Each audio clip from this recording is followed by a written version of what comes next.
이제 예배가 시작됩니다. 성도님들의 온몸과 마음을 예배로만 집중해 주시기 바랍니다.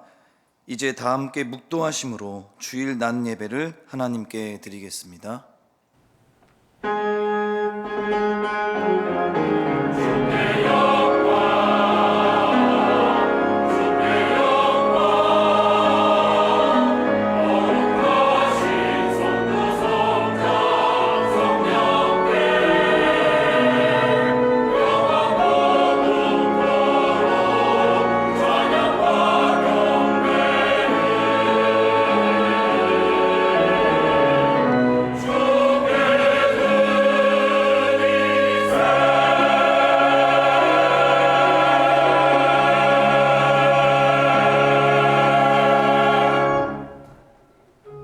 범사의 우리 주 예수 그리스도의 이름으로 항상 아버지 하나님께 감사하며 그리스도를 경외함으로 피차 복종하라. 아멘. 하늘에 계신 우리 아버지여, 이름이 거룩히 여김을 받으시오며 나라의 임하옵시며 뜻이 하늘에서 이룬 것 같이 땅에서도 이루어지이다. 오늘날 우리에게 일용할 양식을 주옵시고 우리가 우리에게 죄 지은 자를 사하여 준 것 같이 우리 죄를 사하여 주옵시고 우리를 시험에 들게 하지 마옵시고 다만 악에서 구하옵소서. 대개 나라와 권세와 영광이 아버지께 영원히 있사옵나이다. 아멘.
교동문 제22문 시편 37편입니다.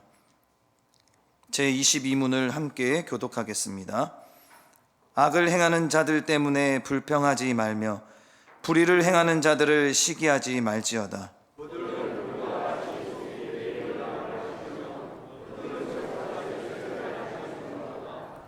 여호와를 의뢰하고 선을 행하라. 땅에 머무는 동안 그의 성실을 먹을거리로 삼을지어다.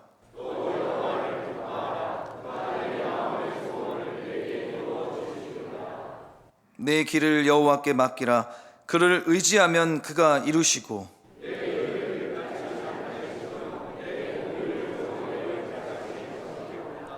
여호와 앞에 잠잠하고 참고 기다리라.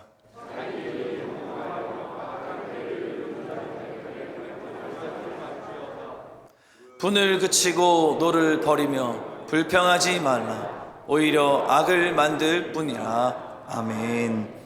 전능하사 천지를 만드신 하나님 아버지를 내가 믿사오며 그 외아들 우리 주 예수 그리스도를 믿사오니 이는 성령으로 잉태하사 동정녀 마리아에게 나시고 본디오 빌라도에게 고난을 받으사 십자가에 못 박혀 죽으시고 장사한 지 사흘 만에 죽은 자 가운데서 다시 살아나시며 하늘에 오르사 전능하신 하나님 우편에 앉아 계시다가 저리로서 산 자와 죽은 자를 심판하러 오시리라. 성령을 믿사오며 거룩한 공예와 성도가 서로 교통하는 것과 죄를 사하여 주시는 것과 몸이 다시 사는 것과 영원히 사는 것을 믿사옵나이다. 아멘.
인애하시며 사랑이 넘치는 참 좋으신 능력의 하나님, 지난 한 주간의 생활 가운데 우리들을 지켜주시며 건강한 몸과 마음으로 주님의 전에 모여 찬양으로 영광 돌리며 신령과 진정으로 예배드리게 하심에 감사드립니다.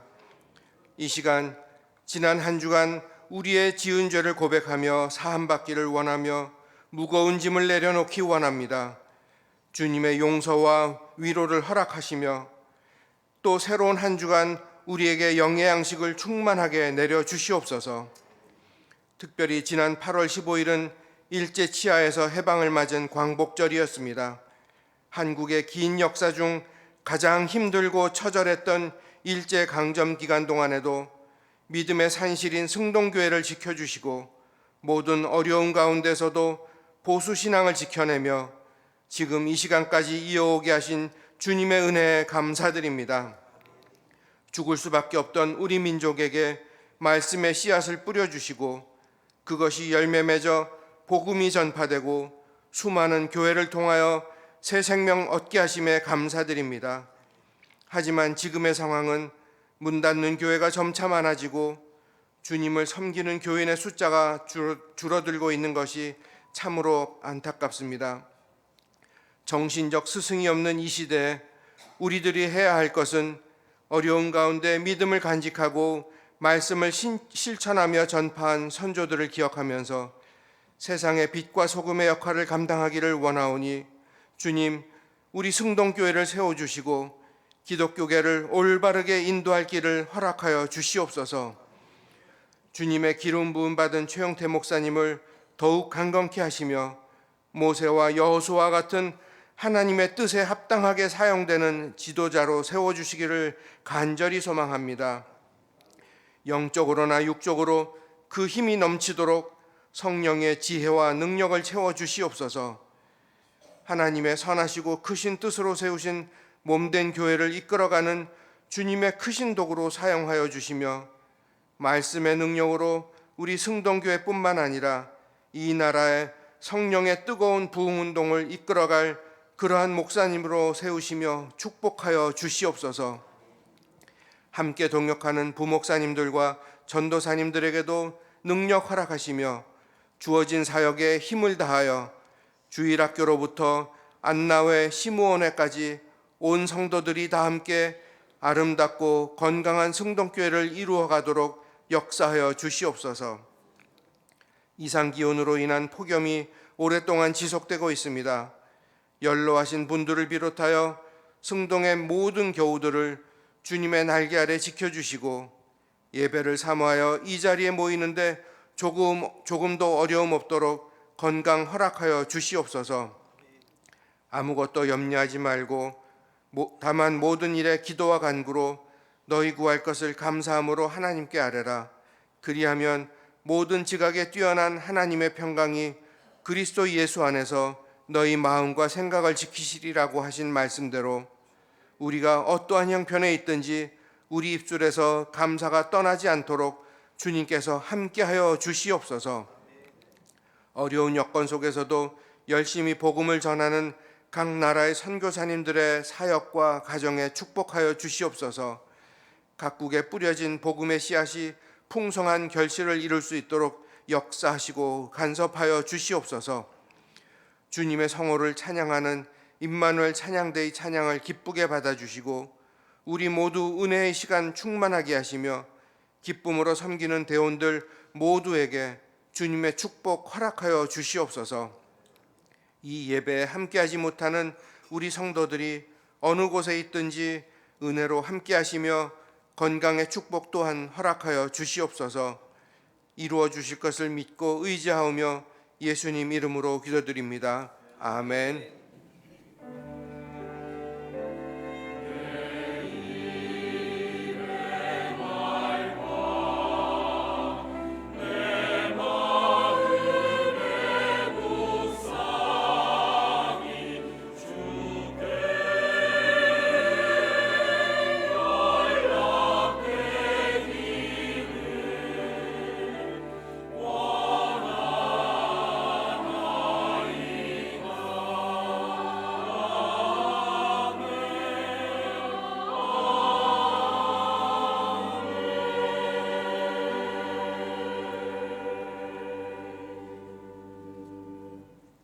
성경을 봉독하겠습니다.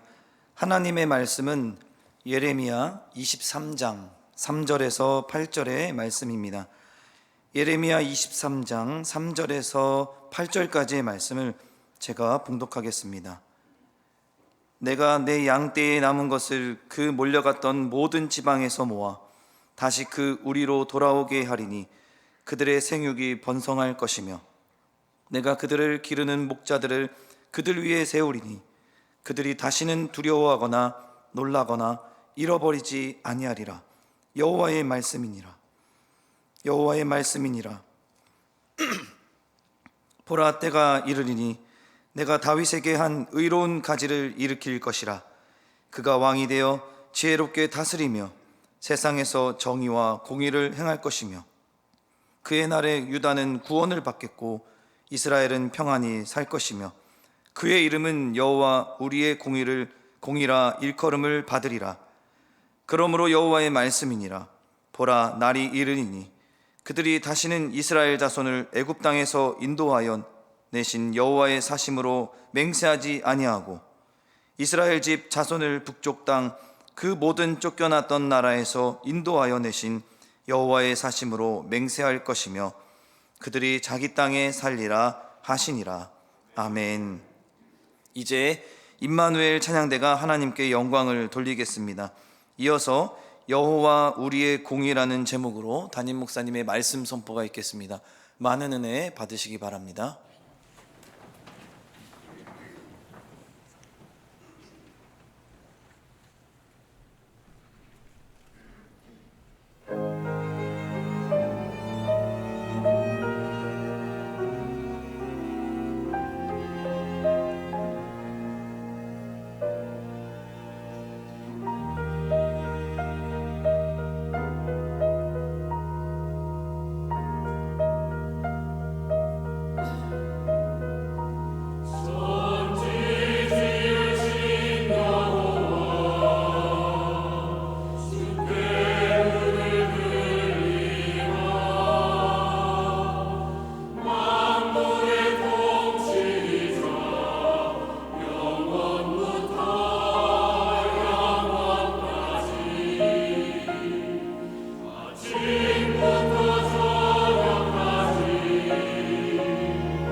아멘. 은혜로운 찬양 감사드립니다. 우리 자회분들하고 인사하겠습니다. 복된 주일입니다. 인사하겠습니다. 네, 감사합니다. 한 주간 모두 평안하셨죠? 네, 뵙고 싶었습니다. 한 가지 광고 잠깐 드리고 또 말씀을 함께 나누었으면 좋겠습니다. 저희가 9월 달부터 이제 또 사랑방이 다시 시작을 하게 됩니다. 그때 사랑방을 나누게 되는 그 교재가 큐티 안에 있는 그런 그 성경 공부 교재를 가지고 저희가 9월 달부터는 그렇게 이제 나누게 됩니다. 그래서 이번 주하고 또 다음 주에 지금 이제 큐티를 판매를 하고 있는데 우리 성도님께서 큐티를 다 꼭 구입을 준비를 하셔가지고 그래서 사랑방 모임 때 거기 있는 교재를 미리 좀 준비도 하시고 이렇게 하면서 풍성하고 은혜로운 그런 그 나눔이 될 수 있도록 미리 그렇게 준비해 주시면 감사하겠습니다. 예레미야 시대 이스라엘 백성들이 겪은 힘겨움은 어떤 것이었을까요? 현실적인 상황에 있어서 그들은 바벨론의 침공 가운데 놓여 있었습니다. 풍전등화와 같은 그런 그 상황 가운데서 나라가 오늘 망해도 당장 아무런 그런 그 의심의 여지가 없는 상황 가운데 놓여 있었던 것이 이스라엘 백성들이 처하고 있던 그런 그 상황이었습니다.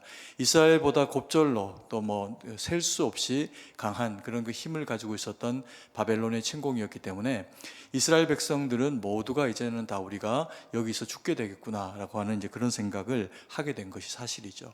그런데 이스라엘 백성들의 그런 그 느낌만 아니라 하나님께서 예레미야를 통해서 말씀하시는 그런 그 내용들을 쭉 들어봐도 이제 너희가 망하게 되었다라고 그렇게 말씀을 하실 뿐만 아니라 너희가 오히려 살려고 하면 성문을 열고 그들 가운데 투항해서 항복해라. 그것이 너희의 유일한 살 길이 될 것이다. 이제 이렇게까지도 하나님이 말씀을 하시니까 이스라엘 백성들의 마음은 녹아져 내리게 됩니다. 그러면서 예레미야를 힘들게 하기도 하고 그런 말을 전하고 있는 예레미야 때문에 마치 고난이 다가오는 것처럼 생각하는 그런 그 연약함과 어리석은 모습을 보이기도 하죠. 그런데 하나님께서 이스라엘 백성들을 바라볼 때 바벨론의 침공 때문에 이스라엘 백성들이 어려운 상황 가운데 놓인 것이 아니라고 하십니다. 이스라엘 백성들의 어려움은 바벨론이 침공해 왔고 나라가 풍전등화의 위기 가운데 놓여 있기 때문에 그들에게 어려움이 있는 것이 아니라 이스라엘 백성들의 어려움은 하나님 앞에 그들이 바로 서 있지를 못하고 영적인 그리고 또 신앙적인 그런 그 허물어진 모습들 때문에 처하게 된 위기의 상황이 근본적인 문제이다라고 이야기를 하고 계시면서 그들의 위기는 신앙의 위기요 영적인 위기인 것을 그들로 하여금 알게 하십니다. 이렇게 신앙이 그들의 마음 가운데서 무너지면서 하나님을 바라보는 신앙과 또 그리고 이웃들 가운데 바로 서야 하는 신앙의 삶의 모습이 흐트러지게 되니까 우상이 이스라엘 가운데 창궐하게 됩니다. 그래서 마치 여호와 하나님을 전능하신 유일한 하나님으로 섬기는 게 아니라 많은 신들이 있는데 그 신들 가운데 한 신처럼 여호와 하나님을 생각하는 그런 이제 과오를 범하게 됩니다. 신앙이 근본적으로 하나님에 대해서 무너지게 되니까 또 나타나게 된 이스라엘 백성들의 죄악상의 영적인 허물의 모습이 뭐냐 하면 백성이 서로가 서로에 대해서 긍휼히 여기지를 않습니다. 부유한 자는 더 가지지 못한 자를 착취하면서 자기의 땅을 늘려가고 자기의 부를 축적하는 그와 같은 모습 가운데 보이게 되죠. 그래서 하나님이 이들을 향해서 고발하시기를 그들의 저울추가 기울어졌다라고 그렇게 표현을 하시게 됩니다. 그리고 또 열심히 일한 가난한 자들에게 품삯을 주지 않고 그들의 노동력을 착취해서 먹고 살 수만 있게 하거나 아니면 그것도 못하게 하면서 자기들의 부를 축적해가는 이스라엘 백성들의 그런 그 부요한 자들, 지도자들의 모습을 보면서 하나님께서 이스라엘 백성들에게 이제 더 이상 소망이 없다라고 그렇게 생각을 하시게 되죠. 그래서 이스라엘 백성들이 바벨론에게 망하게 되었다는 겁니다. 그런데 이와 같이 하나님이 선포하고 계시는 이스라엘 백성들의 고충과 멸망에 대한 이야기는 하나님이 사실은 원하시는 일이 아닙니다. 이것은 하나님이 그들을 심판하시기 때문에 주어지는 일이라기보다는 이들이 가지고 있는 죄악상의 그런 그 곤란함이 그들 스스로에게 문제를 일으킨 거죠. 하나님의 관점에서 이스라엘 백성들에게 이와 같은 말씀을 하시는 이유는 뭐냐 하면 주님이 여전히 이들을 사랑하시고 이들이 그 죄악 가운데서 돌이켜지기를 원하시는 겁니다. 그러면서 이들이 죄악 가운데서 돌이켜지게 될 때 하나님이 이들에게 얼마나 복을 내리시고 또 그리고 장차 포로로 끌려가게 되겠지만 그러나 이들이 다시 회개하게 되었을 때 하나님이 이스라엘 백성들을 근본적으로 어떻게 세우시기를 원하는지 예레미야를 통해서 그의 입술로 이스라엘 백성들에게 선포하게 하십니다. 그래서 이것이 어느 날 이스라엘 백성들에게 마음의 소망이 되어지면서 돌아올 수 있도록 하나님께서 이스라엘에게 돌아옴의 표준에 대한 이야기들을 들려주고 계시는 거죠. 그래서 이것이 하나님의 본심에 대한 이야기라는 겁니다. 우리가 오늘 예레미야를 통해서 이스라엘 백성들의 그 회복에 대한 이야기를 들으면서 우리에게 이것을 적용하고 참으로 하나님이 지금 우리에게 원하시는 모습, 이스라엘은 이것을 받지도 지키지도 못해서 망하는 길로 갔다면 우리 그리스도인들은 하나님의 말씀과 뜻 가운데 서서 이것을 받고 순종해내서 하나님 영광 돌리는 우리 모두가 될 수 있기를 간절히 소망합니다. 첫 번째로 예레미야를 통해서 하나님이 이스라엘 백성들의 회복의 모습에 대해서 말씀하시는 그 내용을 보면은 하나님은 자기 양떼 이스라엘이 돌아와서 생육하고 번성하기를 원하고 계신다라고 하는 것을 우리가 알 수 있습니다. 3절 말씀입니다. 같이 한번 읽습니다.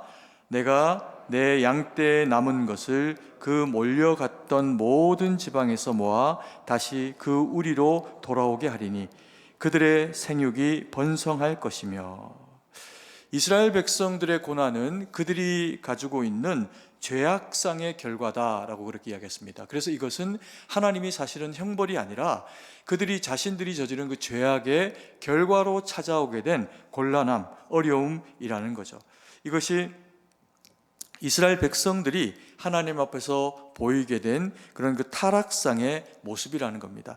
하나님께서는 이스라엘 백성들이 돌이켜서 하나님의 뜻 가운데 하나님의 마음 가운데로 돌아오기를 원하고 계십니다. 그러면서 이들이 다시금 하나님 앞에 돌아오는 일이 그들이 주님 앞에서 살게 되는 길이다라고 하는 것을 말씀을 하시죠.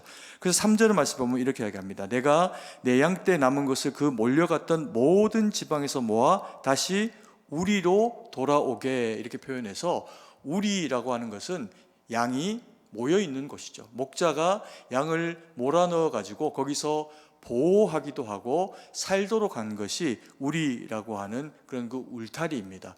이스라엘 백성들이 죄악 가운데 하나님 앞에 어리석게 행한 그 결과로 우리를 벗어나서 바벨론으로 종으로 끌려가게 되는 일을 겪었다는 거죠. 그런데 이들이 이 일을 겪고 나서 돌이키고 또 회개하고 그리고 예레미야를 통해서 70년 전에 선포되어졌던 이 말씀을 어느 순간 떠올리게 됩니다. 그리고 하나님 앞에 돌아가야 되겠다라고 하는 마음의 결정을 하게 될 때 그 돌아오는 기준이 무엇이냐면요, 하나님께로 예루살렘 가운데 하나님이 약속하신 것을 붙잡고 이스라엘 백성들이 돌아오게 되는 상황을 맞이하게 됩니다. 그때 하나님께서 이들을 품어 안으시고 다시금 이스라엘로 하여금 자유로운 백성이 되도록 그렇게 은혜를 베푸시게 되죠. 사람은 때로 자신의 어리석음을 깨닫지 못하는 경우들이 있습니다. 깨닫지 못하다가 언제 깨닫냐 하면 성장하면 깨닫게 되거나 아니면 깨달으면 성장하게 되는 일을 통해서 사람은 어리석음을 깨닫게 됩니다. 그러면서 사람이 더 훌쩍하고 그 영혼도 삶도 성숙하게 되는 그런 이제 경우를 가지게 되죠.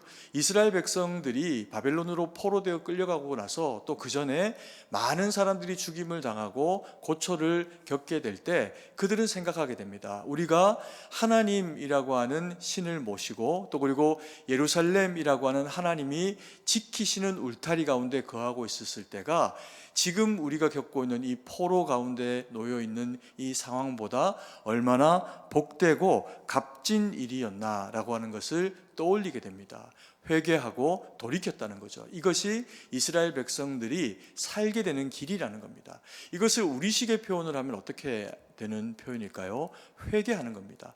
우리가 세상 길로 갔다가 세상의 어리석은 삶의 방식으로 살아갔다가 하나님의 뜻과 말씀 가운데로 돌아오게 되는 것을 회개라고 그렇게 이야기를 합니다. 그래서 이것을 단순히 어떤 감정적인 부분에 있어서 울컥하게 되는 그런 그 모습이 아니라 하나님에게로 온전히 귀의하게 되는 것, 하나님의 말씀과 뜻 가운데 돌이키게 되는 것, 그것이 회개라는 거죠. 이 회개가 살 길이 주어지는 길이라는 겁니다. 그래서 하나님이 이스라엘 백성들을 향해서 3절 말씀에 표현하기를 그 우리로 돌아오게 하리니 라고 하시면서 하나님이 이스라엘 백성들을 돌아오게 하시겠다는 겁니다. 이스라엘 백성이 하나님 앞에 돌아오는 것이 살 길이라는 거죠. 잡혀가기 이전에도 이 말씀이 선포되는 이 시점에도 이스라엘 백성들이 하나님 앞에 근본적으로 신앙으로 모습 가운데 바로 돌아왔다면 어쩌면 하나님은 이 재앙을 거두시고 이들이 멸망하지 않도록 보호하셨을 겁니다. 그런데 이들이 돌아오고 돌이키지 아니한 최종적인 결과가 뭐냐 하면 예루살렘의 함락과 그리고 이스라엘 백성들이 포로로 잡혀가게 됐다는 거죠. 그래서 우리의 모든 삶 가운데서 하나님 앞에 우리가 문제가 생기고 또 어려움들이 있을 때 우리는 성장과 성숙이라는 그런 그 과정으로 이 일들을 그렇게 보낼 수 있기 위해 가지고 하나님께로 돌아오는 회개라고 하는 그 작업을 반드시 할 수 있어야 됩니다. 그래서 이 회개는 하나님에게로 우리가 돌아올 뿐만 아니라 돌아오게 되었을 때, 하나님께 돌아왔을 때 우리에게 어떤 결과가 주어지는지를 일깨우고 있습니다. 그 내용이 뭐냐면요, 3절 후반절에 보면 이렇게 이야기합니다. 내가 내 양 때 남은 것을 그 몰려갔던 모든 지방에서 모아 다시 그 우리로 돌아오게 하리니 그들의 생육이 어떻게 할 것이며 번성할 것이며 라고 이야기를 하고 있습니다. 이 번성한다라고 하는 것이 가지는 의미가 무엇일까요? 한마디로 이야기하면 하나님께서 복을 주시겠다는 이야기입니다. 그런데 하나님이 이스라엘 백성들로 하여금 너희가 돌아오면 내가 단순히 너희에게 복을 주겠다 이렇게 표현하고 계시는 것이 아니라 생육하고 번성하도록 하겠다라고 그렇게 말씀을 하고 계십니다. 왜 이런 표현을 하고 계시는 걸까요? 하나님이 이들에게 이와 같은 표현을 하고 계시는 것은 이들의 관계가 다시금 하나님의 백성, 우리 안에 들어온 주의 양으로 그렇게 새롭게 관계를 맺어지게 될 때 너희가 이때 이것 잘못했으니 그리고 이것 허물이 있었으니 하나님이 이렇게 그들에게 그 책임을 물으시는 것이 아니라 그들로 하여금 원래 이 땅에 살고 있었던 자들처럼 하나님과의 관계가 어그러지지 않았던 그 처음의 신앙의 모습처럼 하나님이 이들에게 복을 주시겠다는 겁니다. 그래서 생육하고 번성하며 라고 하는 표현을 하고 있는 거죠. 이 생육하고 번성하면은 우리가 어디에서 본 일이 있습니까? 창세기에서 하나님께서 천지를 창조하시고 거기에 아담과 하와를 두시고 또 생육하여 번성하는 모든 생물들을 그에게 위탁하여 맡기시면서 하나님이 인생과 지구에 살아가는 모든 것들에게 주신 복의 내용입니다. 그래서 생육하고 번성하라, 땅을 정복하라, 땅을 어떻게 하라? 다스리라 라고 그렇게 하나님이 말씀을 하신 바가 있죠. 그리고 이것이 이후에도 구약의 이스라엘 백성들의 회복의 역사에는 반복적으로 노아를 비롯한 그 이후에도 하나님이 말씀을 하시는 그런 그 내용입니다. 그래서 생육하고 번성하라 라고 하는 이와 같은 내용은 단순히 그냥 내가 복을 주겠다라고 하시는 것 이상으로 너희와 나와의 이 관계가 처음의 관계로 회복되어졌고 나는 너희들을 사랑하고 너희의 모든 생과 삶의 지경 가운데 내가 함께 하겠다라고 하는 약속의 말씀으로 하시는 그 이야기가 생육하며 번성할 것이다 라고 하는 이야기입니다. 그래서 성도가 하나님께로 돌아오는 길, 그것은 회개입니다.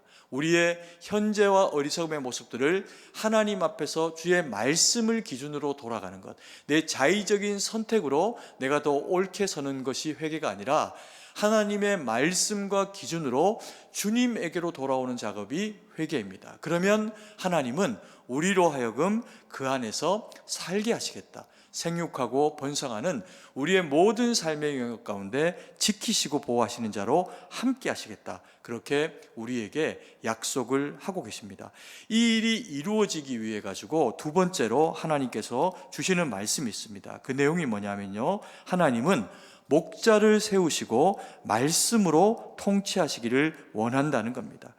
우리가 하나님께로 돌아간다라고 할 때 하나님께로 돌아가는 것은요, 감정의 기복으로 돌아가는 것이 아닙니다. 뭔가 마음이 울컥해가지고 갑자기 눈물이 나서 그래서 하나님 앞에 돌아가는 것이 아닙니다. 물론 우리가 성령의 감화 감동을 받게 되면 우리의 죄가 깨닫게 되어지고, 그리고 또 그래서 하나님에게로 내가 돌아가야겠다 하는 마음의 결정과 결단, 그리고 감동이 밀려오는 경우가 있습니다. 그런데 이것을 회개의 어떤 한 방편이 그래서 눈물이 나고 느끼고 감정적인 것으로만 우리가 치우치게 되는 그런 경우를 가진다고 하면, 고난을 통해서 주어진 결과를 가졌음에도 불구하고 우리는 하나님 앞에 신앙이 진일보하는 성장을 이루지를 못하게 됩니다. 계속 느끼려고 하고 삶은 바뀌지 않고 그 자리에 머물러 있으면서 느낀 것으로만 만족하려고 할 때 우리의 신앙의 모습은 성장이 멈추어지고 제자리 걸음을 하게 되는 상황 가운데 놓이게 된다는 겁니다. 그래서 우리의 신앙이 하나님에게서 돌이켜서 성장하고 자란다라고 하는 것은 마음의 감동만 아니라 의지와 결단과 그 모든 것들이 하나님의 뜻 가운데 이루어져야 된다는 거죠. 이것을 위해 가지고 하나님이 세우신 사람들이 있다는 겁니다. 우리가 신앙의 연약함을 모두가 가지고 있기 때문에 혼자서는 믿음으로 바로 잘 설 수 없는 연약함이 우리에게 있는 것이 현주소라, 하나님께서 그래서 우리에게 배려하신 그 배려가 뭐냐 하면 지도자들을 세우셨다는 겁니다. 그것을 오늘 읽은 이 성경의 말씀에서는 뭐라고 표현하냐면 목자들 이렇게 표현합니다. 그래서 4절 말씀에 보면 내가 그들을 기르는 목자들을 그들 위에 세우리니 라고 그렇게 말씀을 하고 계시는 것이죠. 이게 왜 중요할까요? 이스라엘 백성들이 멸망의 길을 겪게 될 때 나타났던 일이 뭐냐면 이 지도자들이 먼저 부패하게 됩니다. 정치적인 지도자들, 영적인 지도자들이 부패하게 되면서 백성을 돌아보지 않고 자기들 배를 채우는 것에만 집중하게 됩니다. 그래서 백성들을 속이고 그리고 그들 가운데 착취하면서 요즘식의 표현을 하면 어떤 표현일까요? 갑질이라고 하는 표현을 백성들 가운데 하게 됩니다. 그래서 그들의 것을 빼앗아서 자기 것으로 여기는데 힘이 있으니 당연한 것으로 여기면서 힘없는 백성들에게 군림하는 그와 같은 어리석고 악한 모습을 지도자들이 보였다는 겁니다. 오늘날 우리가 살아가고 있는 이 시대는 어떨까요? 지도자들이 여전히 바로 서야 됩니다. 그래서 우리가 나라를 위해서 기도해야 되고 위정자들을 위해서 기도해야 될 때 그들이 믿음의 또 정치의 여러 가지 면에서 본을 보이지 못하는 그런 그 상황들이 우리 가운데 발생을 하게 된다면 백성들의 마음이 자꾸 상하게 됩니다. 정치인들이 서로 간에 서로 미워하면서 자꾸만 싸우고 찢어발기는 것 같은 상황들을 그렇게 이제 연출하고 만들어내게 될 때 그것을 바라보고 있는 백성들의 마음도 찢기게 됩니다. 내 편이 아닌 자는 적이 되고 그러면 그 사람은 미워해야 되고 하는 이제 이런 어떤 정서들이 사람들의 마음 가운데 가득 차게 되죠. 우리가 이 갑질이라고 하는 표현을 익숙하게 많이 알고 있는데 당해본 분이 계십니까? 혹 이 갑질을 내가 누군가에게 당해봤다라고 그렇게 이제 생각이 되는 때를 한번 돌아보시면요, 마음에 상함이 밀려옵니다. 자존심이 무너지고 나를 어떻게 이렇게 대할 수 있는가라고 하는 자기의 그런 그 불이익에 대한 어떤 상황만 아니라 마음의 상태까지도 무너지게 만드는 것이 이 갑질이 가지고 있는 그런 그 악함입니다. 그래서 이 갑질을 윗사람들 또 가진 자들은 당연히 하지 않고 그리스도인이면 서로 피차간에 섬기는 모습으로 이 일들을 감당해 내야 하겠죠. 그런데 우리가 이 갑질이라고 하는 것이 그저 내가 당하기만 하는 일, 또 나보다 더 많은 것을 가지거나 높은 사람들이 내게 해악으로 행한 일이라고만 생각할 일이 아닙니다. 왜냐하면 우리 사회 전반에는 이 갑질하는 것이 문화로 어쩌면 자리를 하고 있는지 모릅니다. 그래서 내가 세상 가운데서 뭐 그렇게 대단한 사람들이 아니어도 내가 어떤 자리에서 조금만 주장할 수 있거나 군림할 수 있는 어떤 그런 그 여건이 되는 자리에 서게 되면 누구라도 갑질하는 그런 그 모습이 우리에게 나타날 수 있다는 거죠. 예를 들면 식당에 갔을 때 종업원들의 어떤 이제 그런 그 태도나 모습들을 보면서 정당한 요구일 때도 있지만 우리가 우리의 자존감을 높이 그들을 낮게 여기면서 그들에게 주장하는 모습으로 어떤 태도들을 나타내게 될 때 식당에서, 백화점에서, 상점에서 우리는 갑질하는 자들이 우리 또한 될 수가 있다는 겁니다. 이것이 사회 전반에 걸쳐 갖고 이루어지게 되는 일들이 되어질 때 그 사람들의 마음에는 내재되어진 분노가 가득 차 있다는 겁니다. 그래서 기회가 되면 남에게 욱하고 싶고 버럭하고 싶고 이제 이런 그 연약하고 어리석은 모습들이 우리에게서 나타나게 되는데, 우리가 그리스도인이라면 한 번 더 참는 은혜와 능력이 우리의 영혼의 실력으로 있어야 한다는 거죠. 그래서 우리가 지도자들을 위해서 기도해야 되는 이유가 나라 전체가 누군가를 윗사람이 아랫사람을 섬기는 구조로 함께 지어져 가는 구조로 되어진다라고 하면 이 나라 가운데 갑질과 분노와 누군가가 갑자기 욱하고 폭행을 해야 하거나 하는 일들이 사라질 수 있고, 또 그리고 누군가가 이야기하면서 참게 만들었을 때 욱하는 마음이 올라왔다가도 그것을 다시 다스리고 주저앉힐 수 있는 그런 그 마음의 모습들이 되어질 수가 있겠죠. 그래서 우리가 그래야 되고, 이 나라의 위정자들이, 앞선 모든 지도자들이라고 하는 그런 그 사람들이 하나님의 마음을 가지고 섬겨내는 자들로 설 수 있도록 우리는 나라를 위해서, 내가 속한 모든 그 지경의 지도자들을 위해서 기도해 주셔야 됩니다. 그들이 무너지면 나라가 다 무너지게 돼 있습니다. 그리고 또 저와 같은 저희 목사들, 교육자들을 위해서도 기도해 주셔야 됩니다.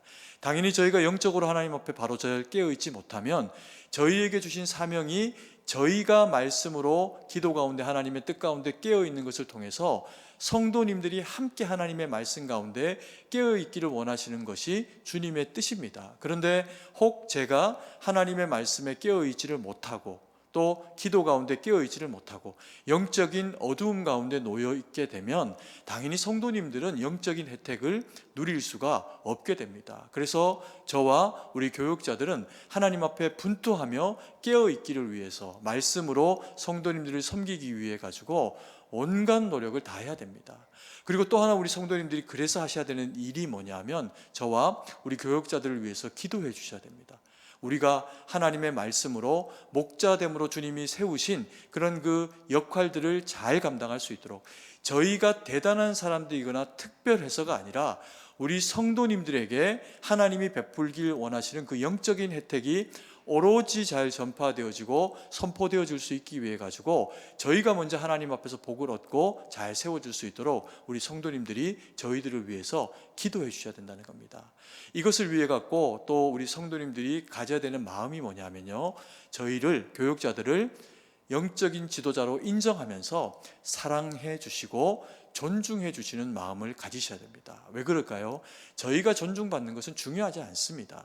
제가 존중받지 않는 자리에 있는 것도 아니고 우리 성도님들이 다 존중해 주시니까 드리는 말씀인데, 저를 위해서가 아니라 제가 존중받고 저를 사랑해 주시는 성도님들은 하나님의 말씀과 하나님의 뜻이 그 존중하는 마음 가운데서 선포되는 말씀이 내게 주시는 하나님의 말씀으로 들리게 돼 있습니다. 그래서 하나님의 말씀이 들리도록 우리가 목회자를 통해서 선포되는 하나님의 말씀을 하나님의 말씀과 뜻으로 듣기 위해서 존중해주고 사랑해줘야 하는 또한 그 책임이 우리 성도님들에게 계시다는 겁니다.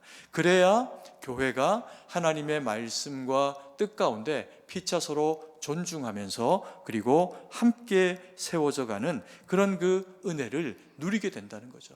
그게 교회가 교회다워지고 아름다워지는 길이라는 겁니다. 그래서 오늘 이 말씀에 보면은 4절 말씀에 내가 그들을 기르는 목자들을 그들 위에 세우리니 라고 표현을 하시면서 하나님이 하나님의 사람들을 지도자로 바로 잘 세우게 될 때 하나님의 백성들이 온전히 영적으로 육적으로 그 누림을 얻을 수 있기 때문에 하나님께서 이와 같은 일들을 하시고 백성들도 그 말씀에 순종하면서 하나님의 뜻 가운데로 바로 서라라고 그렇게 말씀을 하고 계시는 겁니다. 이 일이 이루어지면 세 번째로 하나님께서 하시는 일이 있습니다. 그 일이 뭐냐면요, 우리 마음에 다윗의 의로운 가지를 일으키신다라고 그렇게 말씀을 하고 계십니다. 5절 말씀입니다. 같이 한번 읽습니다. 여호와의 말씀이니라. 보라, 때가 이르니니 내가 다윗에게 한 의로운 가지를 일으킬 것이라. 그가 왕이 되어 지혜롭게 다스리며 세상에서 정의와 공의를 행할 것이며. 이것이 무슨 말씀일까요? 하나님은 말씀하신 대로 이스라엘 백성들이 돌아오게 하겠다 말씀하시면서 그 돌아오게 하실 때 백성들의 그런 그 안위를 위해 가지고 그들에게 지도자들을 세우겠다, 목자들을 세우겠다 이렇게 말씀하셨습니다. 그래서 이 목자들은 저와 같은 또 혹은 우리 나라를 대표하는 그런 그 지도자들이 될 수 있겠죠. 이스라엘 백성들이 돌아오는 이 시절에는 에스겔, 에스라와 같은 선지자, 그리고 또 스룹바벨과 느헤미야와 같은 그런 그 정치적인 지도자들이 될 수 있을 겁니다. 이들을 통해 가지고 하나님이 하나님의 나라를 이스라엘 땅 가운데, 우리 가운데 이루어 내시겠다는 거죠. 그런데 이들은 하나님이 아니고요, 그리스도가 아닙니다. 그러다 보니까 완전할 수도 없고 완전한 통치를 이루어낼 수가 없습니다. 그래서 하나님이 이스라엘 백성들 가운데 계획하시는 일, 그 일이 있습니다. 그것을 뭐라고 이야기하냐면요, 그래서 때가 이르면이라고 하는 표현을 쓰십니다. 이 때가 이르면 어떤 일이 있어질까요? 이스라엘 백성들에게 다윗의 한 의로운 가지를 세우시겠다는 겁니다. 다윗의 한 의로운 가지가 무엇이냐? 예수님이죠. 이스라엘 백성들이 메시아를 기다리며 그들이 그 삶의 환경 가운데서 너무나도 많은 고초와 고통을 겪게 됩니다. 도대체 하나님은 하나님의 그 구원을 우리 가운데 언제 이루실 것인가? 이것을 이스라엘 백성들이 소망하고 소망하게 되는 그 주님이 말씀하시는 때가 이루어지는 그때 여호와 하나님은 이스라엘 백성 가운데 하나님의 한 의로운 가지 예수 그리스도를 세우십니다. 그리고 그들이 하나님 나라의 거룩한 백성으로 회복되기를 소망하시면서 그 뜻을 주신 말씀대로 이루십니다. 그런데요, 너무나도 안타깝고 놀랍게 그들은 그것을 거절합니다. 예수님을 다윗의 한 의로운 가지로 인정하지 않습니다. 그래서 십자가에 내몰아 죽게 만드는 그와 같은 일들을 자행하게 됩니다.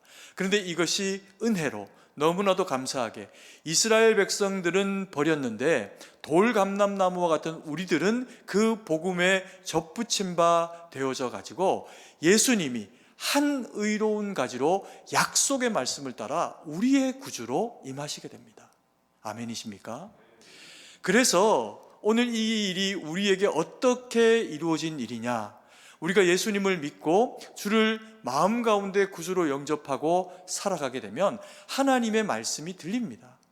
하나님의 말씀이 들린다라고 하는 것은요, 성령 하나님이 우리의 마음 가운데 임재하셔서 우리의 귀를 열어주시는 겁니다. 우리를 조명해 주시면서 이것이 하나님의 말씀이다라고 선포될 때 그 말씀을 마음의 아멘으로 수용하게 만드는 겁니다.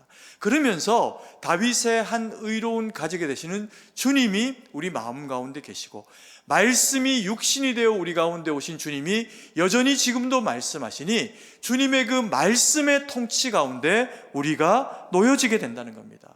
이것을 다윗의 한 의로운 가지가 우리에게 이루어진 일이다라고 성경은 그렇게 말씀을 하고 계십니다.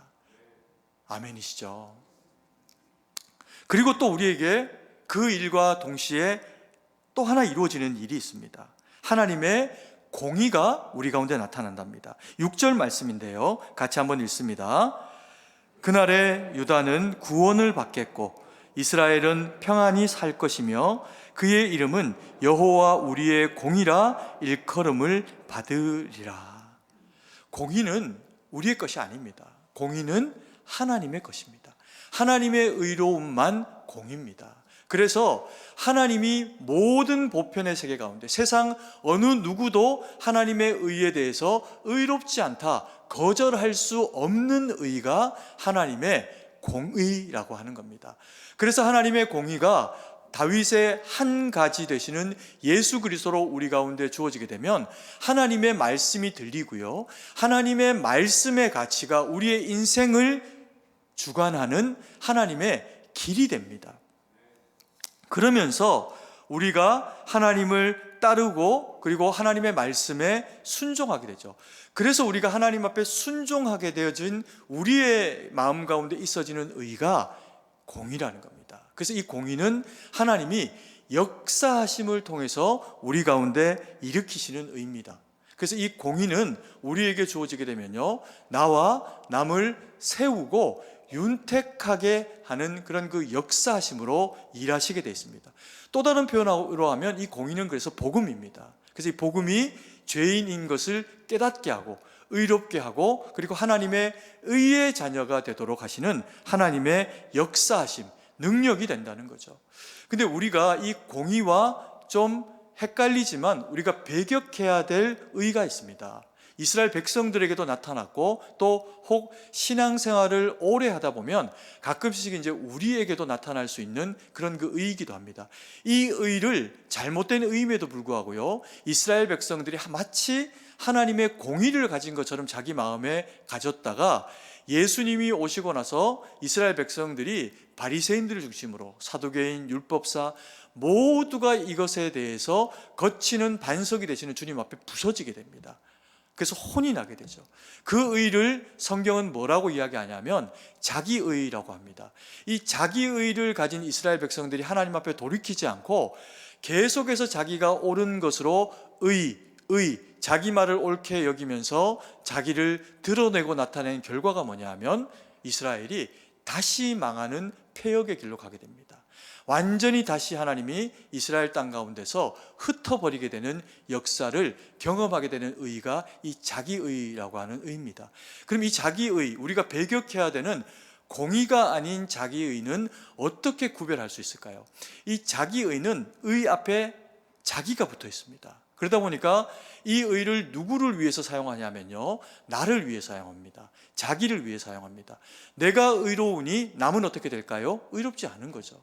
남을 깎아내리고 남을 소외시키고 남을 나보다 못한 자로 만들어버리는 의가 뭐냐 하면 정죄하는 의, 그게 자기의라고 하는 의라는 겁니다. 그래서 이 자기의를 발동하게 되면 자기의를 주장한 사람도 망하고 자기의 때문에 눌리게 된 사람도 망합니다. 왜 그럴까요? 이 자기의는 전염성이 있습니다. 그래서 내가 나를 돋보이게 만드는 의의 모습을 가지니 기회가 되면 거기 당했던 사람도 그 의를 다시 나도 반복하고 싶은 생각을 만들게 하는 의가 이 자기의라는 거죠. 그래서 이 자기의를 가지고 있는 분들이 가지는 그 공통적인 모습은 뭐냐 하면 앉으면 계속 남 흉을 봅니다. 이 사람은 이래서 저렇고 저 사람은 저래서 틀렸고 자기밖에 옳은 게 없는 겁니다. 자기만 옳고 타인은 다 그러고 심지어 다른 성도도 교회도 틀렸다라고 이야기하면서 그러면 옳은 것이 뭔지를 가만히 들어보면 누구에게만 옳은 겁니까? 자기에게만 옳은 겁니다. 여러분, 이런 사람이 옆에 앉아 있을 때, 이런 사람이 내게 말을 걸으면서 그런 얘기할 때 어떻게 해야 될까요? 귀를 씻으셔야 됩니다. 물로 씻어서 씻기지 않겠지만 하나님의 말씀으로 씻으면서 내게 그와 같은 이야기를 더 이상 하지 않도록 정중하게 거절하셔야 됩니다. 안 그러면 그러다가 까딱하면 큰일 나는 길로 가게 되는 것이 이 자기의가 가지고 있는 불행이라는 겁니다. 그래서 성도라고 하면 자기의에 빠지지 않아야 합니다. 그러면 우리는 이 자기의가 아닌 어떤 의로 공의를 표현하고 나타내야 될까요? 가끔 살다 보면은 진짜 잘못하는 사람들이 있습니다. 바른 길로 돌아오도록 해야 하는 경우들이 있습니다. 그때 어떻게 해야 될까요? 내 의로 이야기하면 내 속이 시원하려고 이야기합니다. 내 뜻을 관철시키거나 내가 이것을 이야기를 했으니 나는 이제 속이 시원하다, 이런 표현으로 이제 이야기를 하게 되면서 자기를 높여가게 되는 표현이 자기 의에 해당할 수가 있다는 겁니다. 그러면 반면에 공의적인 표현으로 우리가 타인을 세우는 그런 그 일들은 어떻게 할까요? 누군가가 잘못하는 것을 봅니다. 그러면 그 사람을 위해서 먼저 기도합니다. 하나님의 말씀이 그 마음 가운데 주의 만지심 가운데 돌아올 수 있도록 하나님이 만지셔야 돌아올 수 있습니다. 우리가 누군가에게 옳은 이야기 해보십시오. 대부분 다 거절하고요, 자기가 더 잘하고 있으니 너나 돌아가서 잘해라, 이렇게 이야기를 하는 경우들이 꽤 많이 있습니다. 그래서 우리가 누군가에게 권면할 때 우리가 먼저 해야 될 일은 스스로를 하나님의 말씀과 뜻 가운데 돌아보면서 내가 하나님의 뜻 가운데 의로워지는 기회로 그것을 먼저 사용하는 겁니다. 그리고 나도 죄인이지 라고 하는 것을 깨닫고, 그리고는 권면하기 위해서 나아갈 때 조심스럽게, 그리고 그 사람의 영혼의 귀에 들릴 수 있는 음성이 하나님의 말씀이 되어주기 위해 가지고 정말 겸손하게 기도하면서 사랑하는 마음으로 이야기를 하게 될 때 사실은 대부분의 경우에 그렇게 이야기해도 많이 거절됩니다. 경험해 보셨을 겁니다. 그럼에도 불구하고요, 우리가 그렇게 누군가를 하나님의 공의로, 자기가 아닌 의로 섬겨내면 놀랍게도 돌아가서 헤어지고 나서 생각하면 그 사람의 이야기가 내 영혼 가운데 울림으로 퍼져갈 때가 있습니다. 하나님의 말씀으로, 하나님의 음성으로 들리게 되는 거죠. 그래서 우리가 누군가에게 공의로 접근해서 하나님의 공의가 이루어지게 할 때는 우리 자신부터 먼저 돌아보고, 그리고 그 영혼을 사랑하면서 주님의 마음으로, 주님의 사랑으로 다가가 그 일들을 이루게 될 때 하나님의 공의가 우리를 통해서 타인에게 그렇게 이루어지게 된다는 겁니다. 그러면 우리도 성장하고 또 우리의 이웃도 함께 하나님 앞에 성장하게 되어지는 일이니, 이 공의로운 하나님의 공의가 우리에게 얼마나 중요한 것인지를 하나님의 말씀이 우리로 하여금 깨닫게 하고 계시는 겁니다. 이렇게 하면요, 하나님이 우리 가운데서 하시는 일이 있습니다. 그 이루어지는 일이 뭐냐면, 그들이 자기 땅에서 살게 되리라, 이렇게 말씀하십니다. 8절 말씀인데요, 같이 한번 읽습니다. 이스라엘 집 자손을 북쪽 땅 그 모든 쫓겨났던 나라에서 인도하여 내신 여호와의 사심으로 맹세할 것이며 그들이 자기 땅에 살리라 하시니라. 그들이 돌이켜서 포로로 심지어 잡혀갔어도 돌아오게 하시는 이 하나님께서 이 일을 이루시겠다는 겁니다. 그래서 그들이 자기 땅에 살게 되리라 라고 그렇게 말씀을 하고 계십니다. 왜 자기 땅에 살게 될까요? 이스라엘 백성들이 돌아온다고 애굽으로 가거나 유럽으로 가거나 또 다른 나라로 가는 얘기가 아닙니다. 그들이 원래 쫓겨 왔던 그 자기 땅으로 돌아가는데, 이 자기 땅이 어떤 땅입니까? 하나님이 지키시는 땅, 하나님이 이스라엘 백성들에게 주셨던 땅이 자기 땅입니다. 하나님이 허락하신 땅, 그 땅 가운데서 너희가 살게 할 것이다, 그 말씀을 하고 계시는 거죠. 그러면 근본적인 의미에 있어 가지고 하나님이 이스라엘 백성들로 너희가 자기 땅에서 살게 하겠다라고 하신 이 의미의 더 깊은 내용의 의미는 무엇일까요? 여러분, 아담의 이름이 가지고 있는 의미가 무엇인 줄 아십니까? 아담의 이름의 뜻, 의미는 흙덩이입니다. 흙덩이. 아담이 흙에서 비롯되어졌고요, 우리도, 그의 아담의 후손 되어지는 우리도 모두 다 흙에서 비롯된 자들입니다. 그래서 우리는 이 세상을 살다가 다 어디로 돌아갈까요? 흙으로 돌아갑니다. 흙으로. 그래서 땅도 흙이지만 사람도 흙입니다. 근데 하나님이 뭐라고 말씀하시냐? 자기 땅, 자기 영토라고 이야기하십니다. 하나님이 왜 이스라엘 백성들에게 자기 땅에 살게 하신다고요? 이스라엘 백성들이 살아가는 땅은 비옥한 땅, 남보다 더 잘 사는 땅, 어떤 한 지역, 이것을 이야기하는 것이 아닙니다. 더 근본적인 의미로 하나님이 정해주신 땅, 하나님이 자기 백성을 거기에 두신 땅, 하나님이 자기 백성 가운데 임재하신 땅입니다. 그래서 이스라엘 땅, 그리고 예루살렘이 그들에게 특별한 의미의 땅이었던 이유가 뭐냐면, 하나님의 성전이, 하나님의 여호와의 언약궤가 예루살렘 가운데 있어서 자기 백성 가운데 임재하시는 하나님의 역사로 그들 가운데 함께 하셨기 때문에 예루살렘이 그들이 돌아가야 할 땅이었다는 겁니다. 여러분, 이 땅에서의 예루살렘은 이제 더 이상 의미가 없어졌습니다. 성지순례 가서 우리가 의미로서의 이스라엘 백성들에게 임재하셨던 하나님의 임재를 거기서 우리가 간접적으로 배울 수는 있지만, 여러분, 이미 예루살렘은, 그리고 하나님의 언약궤는 사라져버렸습니다. 그럼 그게 어디에 있습니까? 아담된, 여전히 흙덩이 된 우리의 심령 가운데 하나님이 임재하신다는 겁니다. 아멘이십니까? 그래서 오늘 이 표현이 가지고 있는 엄중한 주님이 주시는 그 위로의 메시지는, 너희로 하여금 너희 땅에 살게 할게. 너희 땅이 무엇입니까? 네가 내 것이다. 너는 나의 것이다. 우리 모든 그리스도인은 예수 그리스도의 그 십자가, 그 구속의 은혜로 말미암아 여호와께로 돌아오게 된 주님이 값을 지불하고 사신 우리의 모든 삶의 가치, 영혼을 귀중히 여기시는 주님의 그 사랑 때문에 가지게 된 것이 그리스도인됨의 거룩한 지경 신분이라는 겁니다. 그래서 주님이 이것은 내가 너희 가운데 임재할게 라고 그렇게 말씀하고 계시는 겁니다. 그래서요, 주님은 이 말씀을 지키셨습니다. 우리가 예수님 믿기로 하고 누군가에게 복음을 받고 그리고 교회 가운데 나와서 하나님의 말씀을 듣는 주의 거룩한 백성이 되었을 때, 하나님은 성령의 충만으로, 성령의 임재하심으로 우리 가운데 함께 하셨습니다.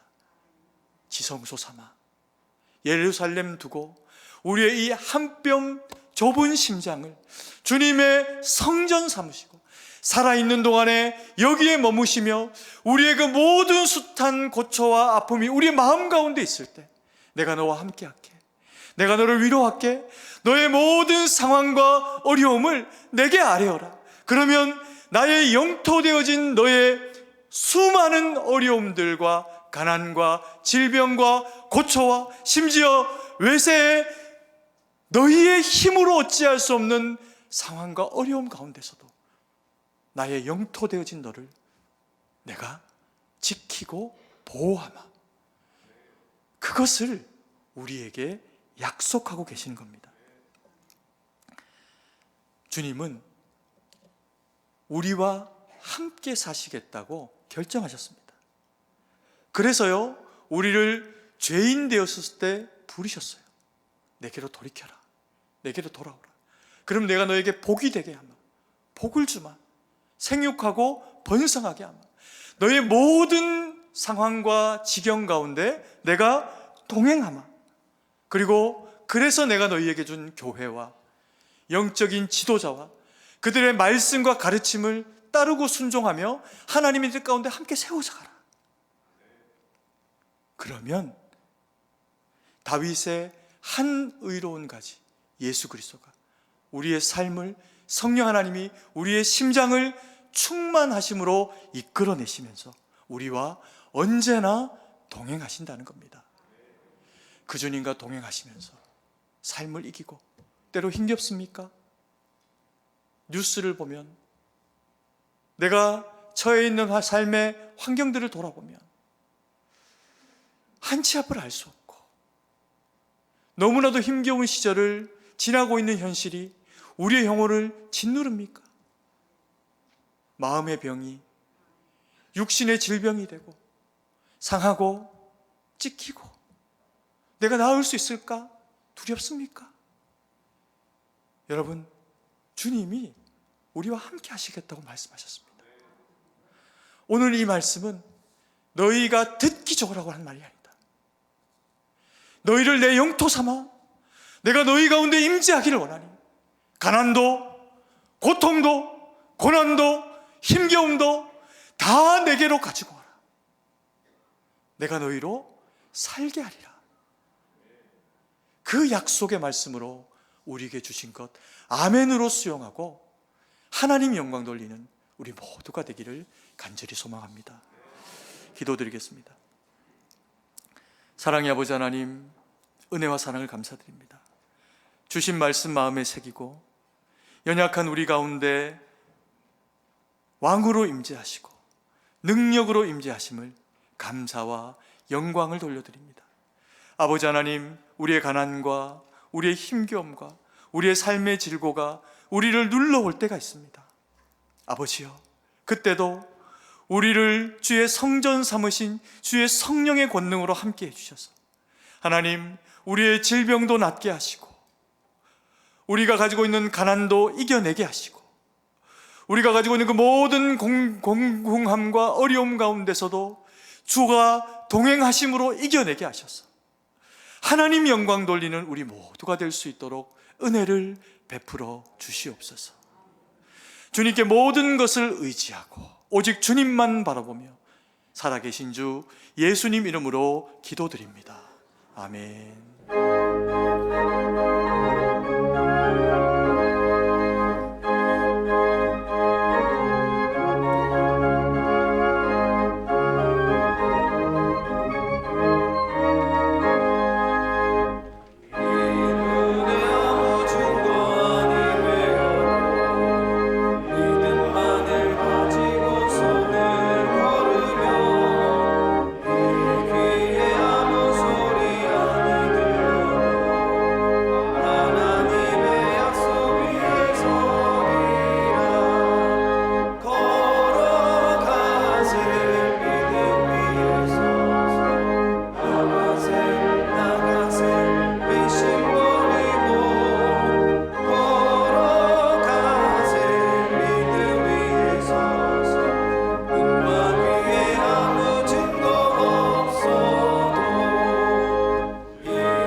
사랑을 해 풍사신 아버지 하나님, 은혜와 사랑을 감사드립니다. 우리를 주의 택한 백성, 자녀 삼으셔서 하나님 앞에 모든 것이 주의 것인 줄 알고 귀한 예물 드릴 수 있는 믿음 주시니 감사드립니다.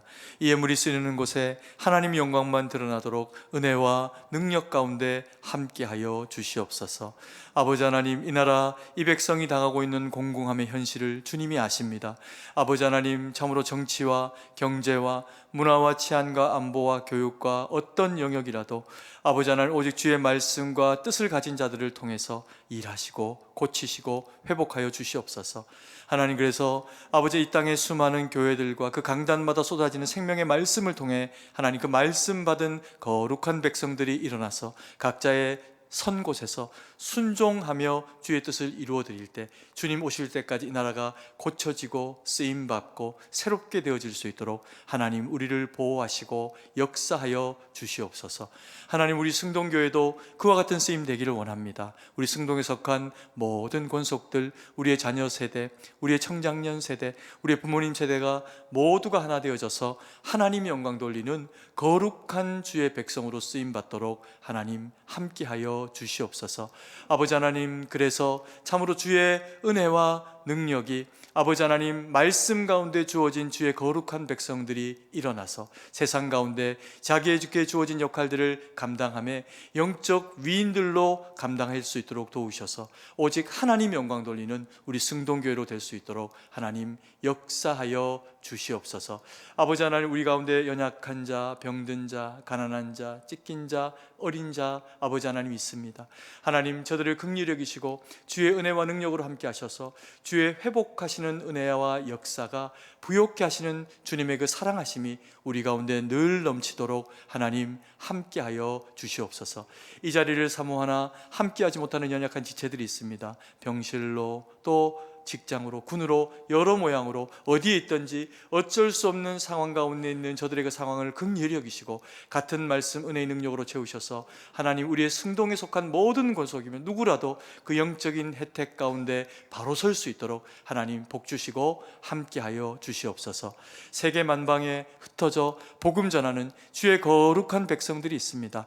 아버지 하나님, 우리 선교사님들의 그 삶과 또 전하는 복음 가운데 함께 하셔서 많은 영혼들이 주께로 돌아오는 영적 보람을 경험하게 하시고 하나님 나라의 아버지 하나님 참으로 유익되는 일꾼들로 늘 쓰임 받도록 영육간의 강건함과 그 모든 지경 가운데 함께하여 주시옵소서.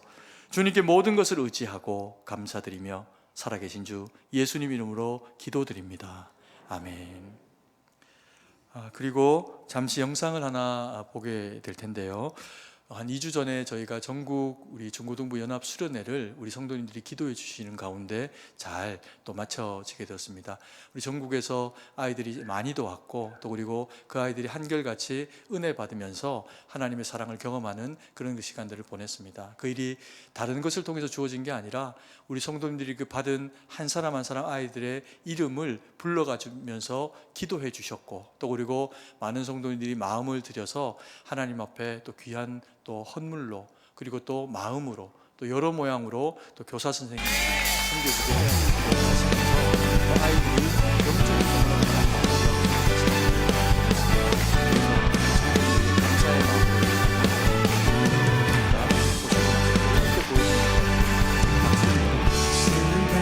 어차피 하나님의 세게 치고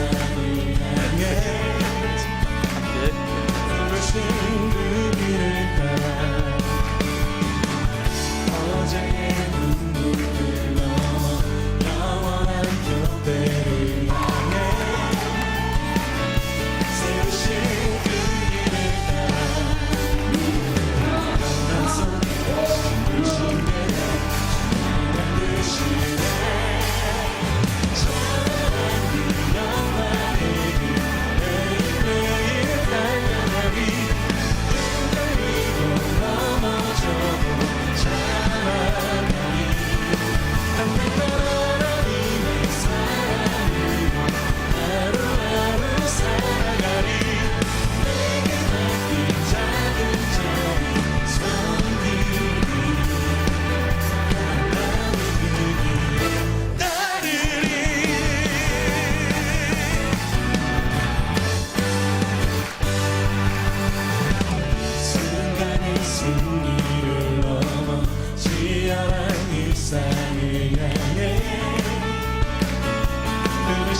한번 큰 소리로 외치겠습니다. 다 함께.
하나님께 영광의 박수 올려드리겠습니다.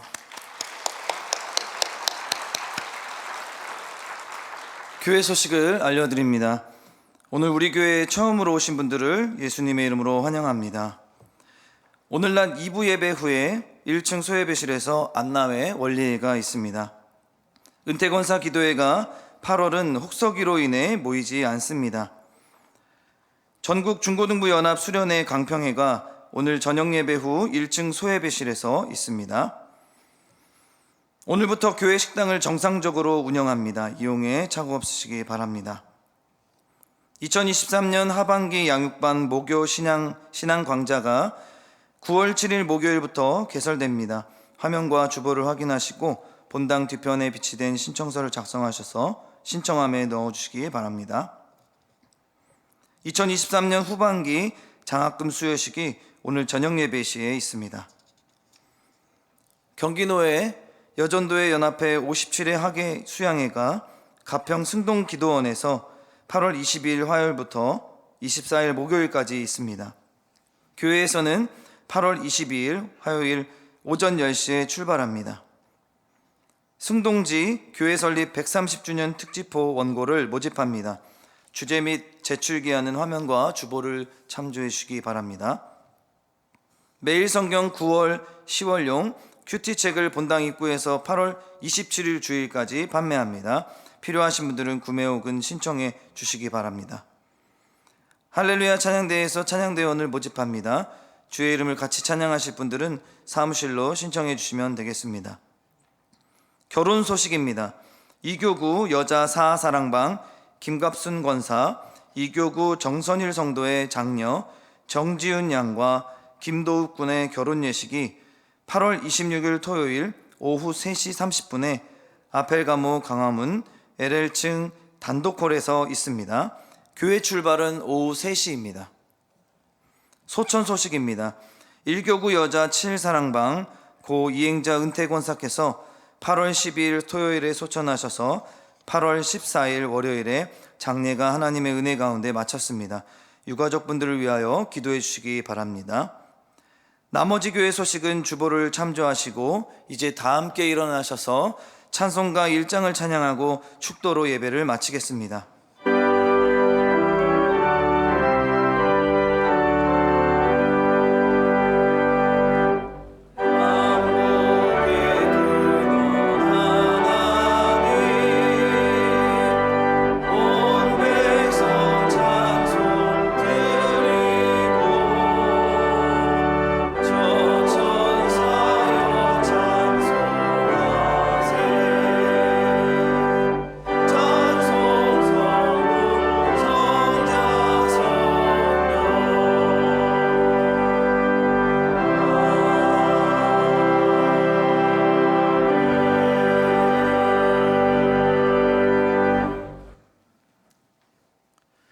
이제는 우리 구주 예수 그리스도의 구속의 은혜와 무한하신 하나님 아버지의 사랑하심과 성령의 위로기통 충만하심의 은혜의 역사가 죄악 길로 멀리 떠나갔다가 하나님의 부르심과 보호하신 가운데 한 의로운 가지 되시는 예수 그리스도의 은혜로 오직 주께 돌아와 주의 공의로 살며 하나님 영광 돌리기로 다짐하며 결정하는 주의 거룩한 백성들 머리 위에 이제로부터 영원토록 함께 계실지어다. 아멘.